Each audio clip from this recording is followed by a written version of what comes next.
The council's music contempt, Captain. David Torres stepped through the airlock into Station Eternal, and the sight took his breath away. The station hung in neutral space between three galaxies. Structure so massive it had its own gravity. Crystalline towers spiraled upward in impossible geometry, and streams of ships moved like rivers of light between docking platforms. This was the seat of galactic power, where 70 civilizations gathered to decide the fate of trillions. David adjusted his uniform and walked toward the assembly hall. His footsteps echoed on floors made from compressed starlight, a material humans still did not fully understand. Alien beings of every description passed him in the corridors. Some walked on legs, others floated in. A few moved in ways that hurt to watch. Most ignored him completely. To them he was just another human, barely worth noticing. The assembly hall stretched before him like a cathedral built for giants. 70 seats rose in tiers around a central platform, each designed for a different species. The Kryn occupied seats of living metal that shifted to match their moods. The Quillari sat in pools of liquid nitrogen, their crystalline bodies refracting light into rainbow patterns. The Torvan delegation perched on platforms of pure energy, their forms barely visible to human eyes. David found the human section tucked into a corner near the back. Single chair, human-sized, with a small desk and outdated translation equipment. It had been placed there 30 years ago, when humanity first petitioned for membership.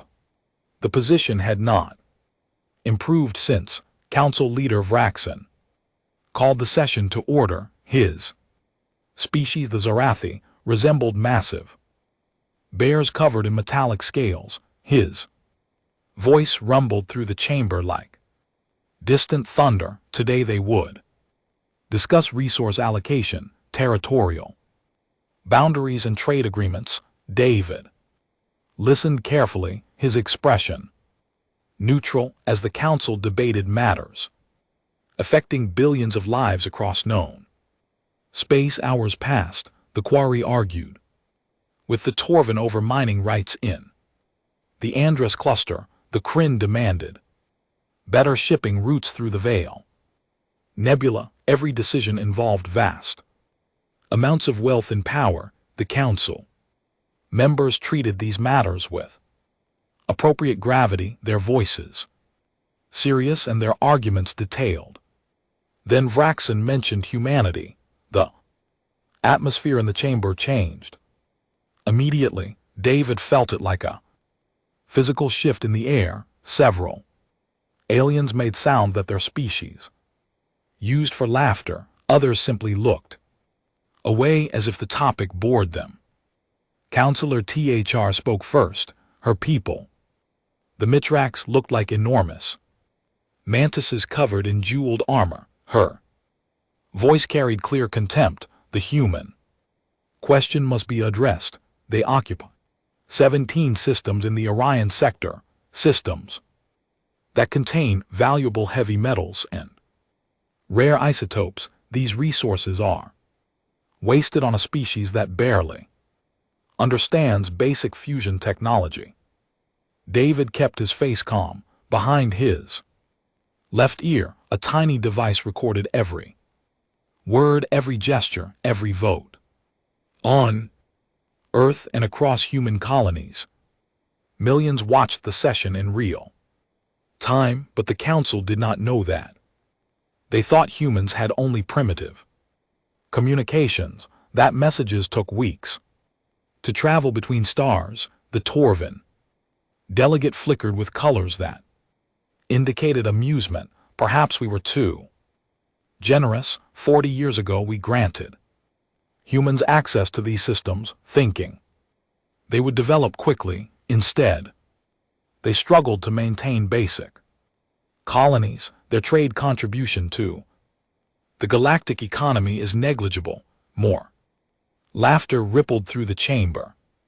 The quarry delegates' crystalline body chimed like breaking glass. Their ships are slow, their technology is outdated. They ask for help with problems our children could solve. Why do we continue to humor them? David remained seated, his hands folded on the desk. He had attended these sessions for 3 years. He had learned that interrupting only made things worse. The council enjoyed demonstrating their superiority. Speaking up gave them opportunities to mock humanity more directly. Vraxen raised one massive paw for silence. The assembly recognizes that the human presence in the Orion sector represents an inefficient use of valuable space. Therefore, I propose the Orion Reorganization Initiative. The 17 human systems will be transferred to Zarathi administration. Humans may relocate to 4 designated systems in the outer rim. David felt ice form in his stomach, but his expression did not change. 4 systems. They wanted to move 3 billion humans into 4 systems. The outer rim systems were resource poor, far from trade routes, barely capable of supporting colonies. What about the human populations currently living in those systems? David asked, his voice steady. How long will they have to relocate? Vraxen looked at him the way someone might look at an insect that had learned to speak. 48 standard hours should be sufficient. Humans reproduce quickly. You will adapt. 48 hours to evacuate 3 billion people. It was impossible. It would take years to safely move that many humans, even with every ship humanity possessed. And the council knew it. They were not expecting compliance. They were demonstrating power, showing humanity its place in the galactic order. The vote was called. David watched as seats lit up across the chamber. Green lights indicated approval, red lights indicated opposition. The tally appeared on the central display. 67 green lights, 3 red lights from smaller species who remembered being bullied themselves.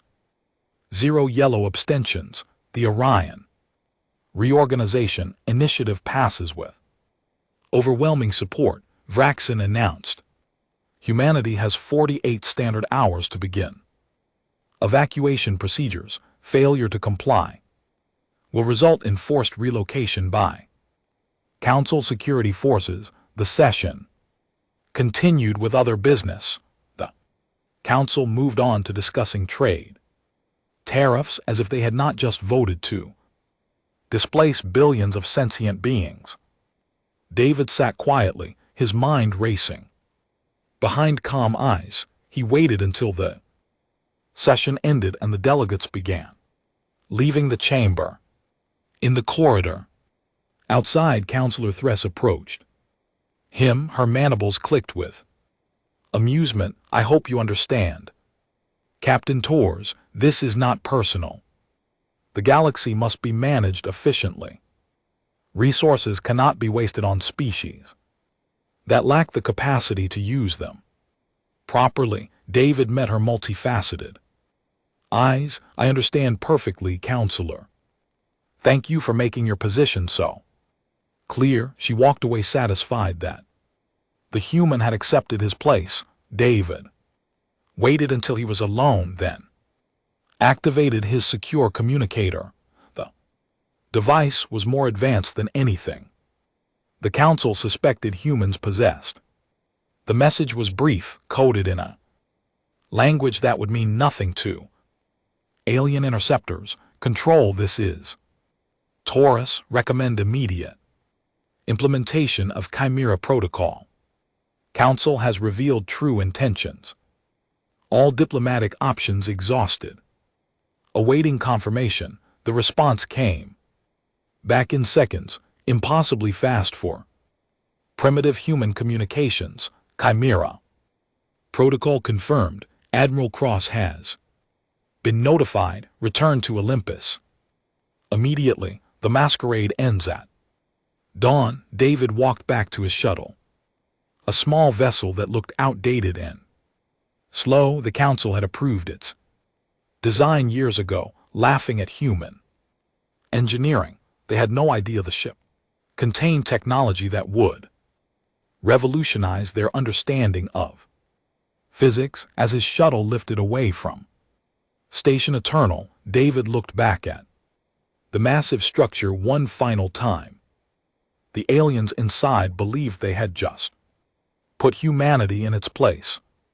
They believed humans would either comply with impossible demands or be swept aside like debris. They had no idea what was coming. For 150 years, humanity had been playing a very careful game. Tonight, the game ended. Tomorrow the galaxy would learn what humans really were. His shuttle jumped to faster than light speed, moving at velocities the council thought impossible for human technology. David set course for Mars, where the real power of humanity waited in secret chambers beneath Olympus Mons. He had 46 hours until the council's deadline. It would be enough. The message from Admiral Cross came through as he traveled, brief, direct, exactly what David expected. All assets are go. Operation Chimera launches in 30 hours. Let them laugh while they still can. David allowed himself a small smile. The council had made their choice. Now they would face the consequences. Humanity had been patient for a very long time. That patience was about to pay off in ways the galaxy could never have imagined. The hidden truth unleashed. David's shuttle descended through the Martian atmosphere, but not toward any of the known human colonies visible from orbit. Instead, he dove toward Olympus Mons, the largest volcano in the solar system. To any observer, his ship appeared to crash into the mountain's western slope. In reality, he passed through a holographic projection that had fooled alien sensors for over a century. The hidden hangar stretched for kilometers inside the mountain. Hundreds of ships filled the space. Vessels that should not exist according to what the galaxy knew of human technology. Sleek warships with weapons that bent space, carriers that could deploy entire fleets, scout ships capable of jumping across galaxies in minutes, all of them hidden, waiting for this moment.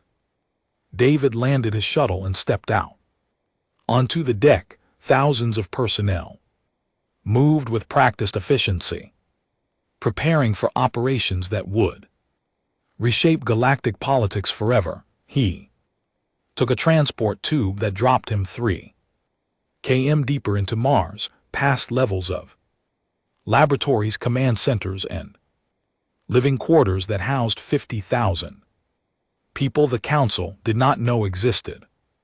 Admiral Catherine Cross waited for him in the main command center. She was a tall woman with silver hair and eyes that missed nothing.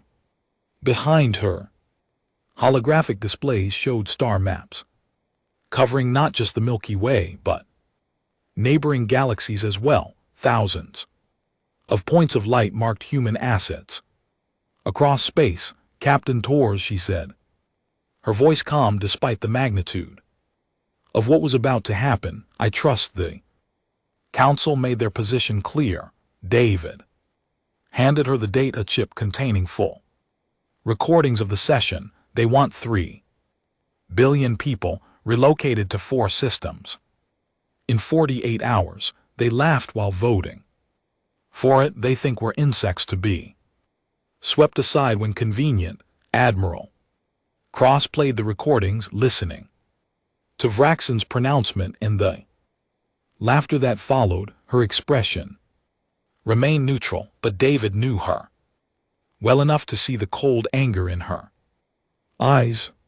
She had spent 30 years building toward this moment, maintaining the careful illusion that humanity was weak and primitive. 48 hours, she said quietly, they really believe we're that helpless. She turned to face the main display. Computers show current status of all Terran Federation assets.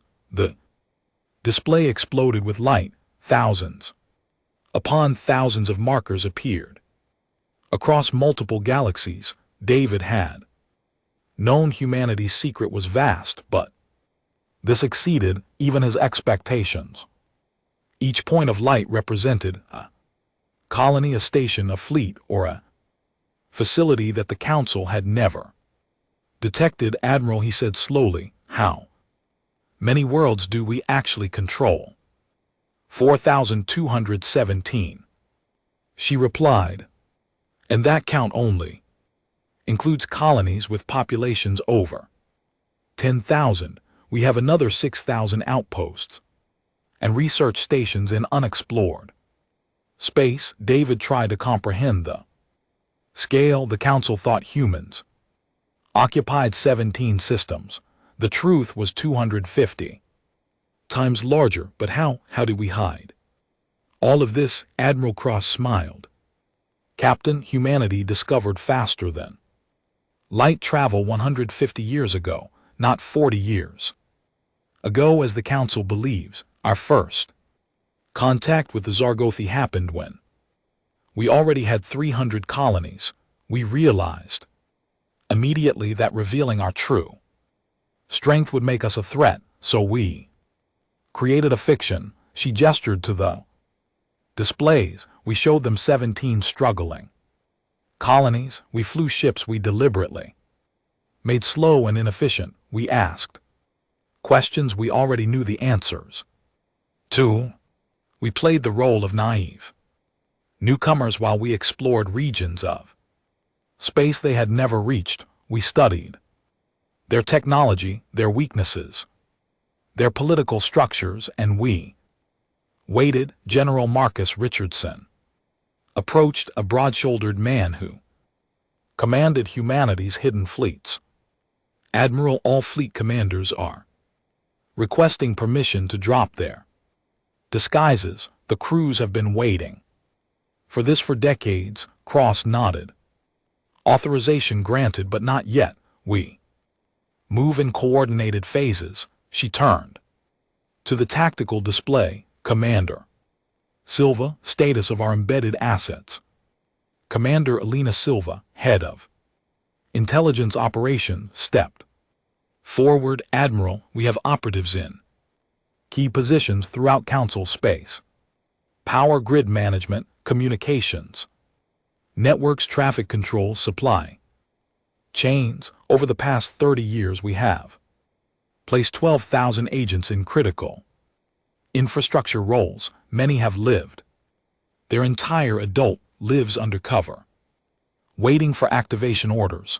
David felt a chill of realization. You planned this from the beginning. Every interaction, every treaty, every request for help, it was all preparation. Cross met his eyes. Captain, when we first encountered the Zarathi, they were in the middle of destroying a species called the Virani, peaceful people, advanced civilization, guilty only of occupying systems the Zarathi wanted. We watched from hidden observation posts as they bombed Virani cities from orbit. 3 billion dead in a month. She pulled up historical footage. The images showed cities burning, populations fleeing, ships firing on defenseless colonies. That was when we understood the Council does not govern through law or justice. They govern through force and intimidation. Any species too weak to defend itself gets exploited or eliminated. We decided that day that humanity would never be weak. Command center buzzed with activity as final preparations continued. Cross brought up a timeline on the main display. Operation Chimera proceeds in 3 phases. Phase 1 begins in 30 hours. All hidden military assets will simultaneously reveal themselves across Council space. Trade stations transform into fortress complexes. Merchant ships drop their disguises and become warships. Mining colonies unveil their true nature as shipyard facilities. Phase 2 follows immediately. Silva added, our embedded assets will execute synchronized operations across all major Council worlds, not attacks but demonstrations of capability. We will take control of power grids, communications and transportation networks for exactly 10 minutes, then release them. The message is clear. We could their infrastructure whenever we choose, but we are showing restraint. And Phase 3 Richardson continued, our fleets move into position around Station Eternal and the Council's major military installations. We do not fire unless fired upon, but we make our strength unmistakably clear. The Council will face a choice: negotiate with humanity as equals or discover what happens when they threaten 3 billion humans. Cross pulled up a tactical analysis. According to our intelligence, the Council's fastest military response time is 8 to 12 hours. Our operations complete in 6 hours. By the time they can coordinate any kind of reaction, we will control the strategic situation completely. What about casualties? David asked. Are we talking about starting a full-scale war? Cross shook her head. Our goal is not war, it is respect. We are not the Zargothi. We will not bomb cities or massacre civilians, but we will demonstrate that humanity cannot be pushed around, relocated or dismissed. If the Council chooses war after seeing our strength, that is their decision, but they will make it with full understanding of what they face. Dr. Yuki Tanaka approached with a data pad. Admiral, final calculations for the reveal are complete. We can execute Phase 1 with minimal risk of detection beforehand. Our stealth technology remains ahead of anything the Council possesses.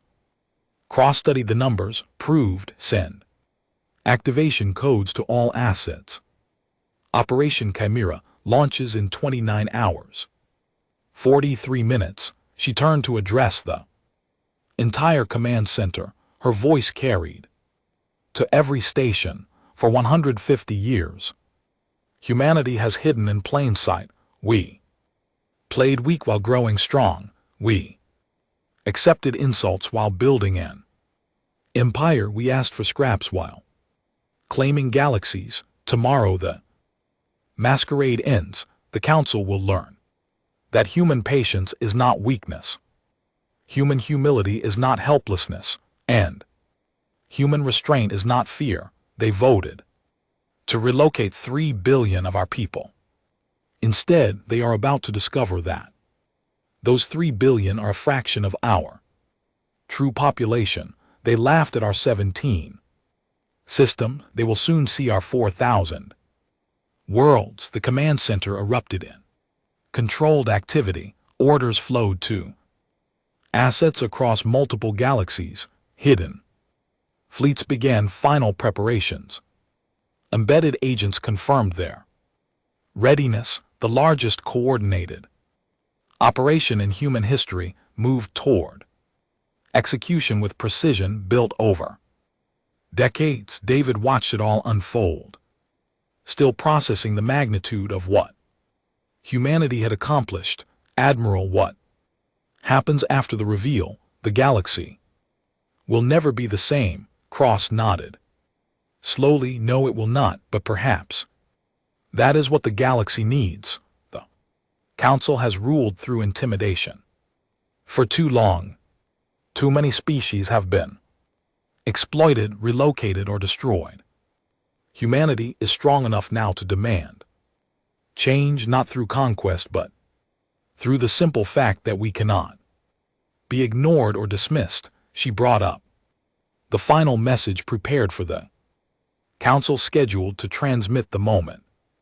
Phase 1 completed. It read simply, to the Galactic Council, humanity thanks you for making your position clear. We now make ours equally clear. The 17 systems are ours. The 3 billion humans stay exactly where they are. You're 48.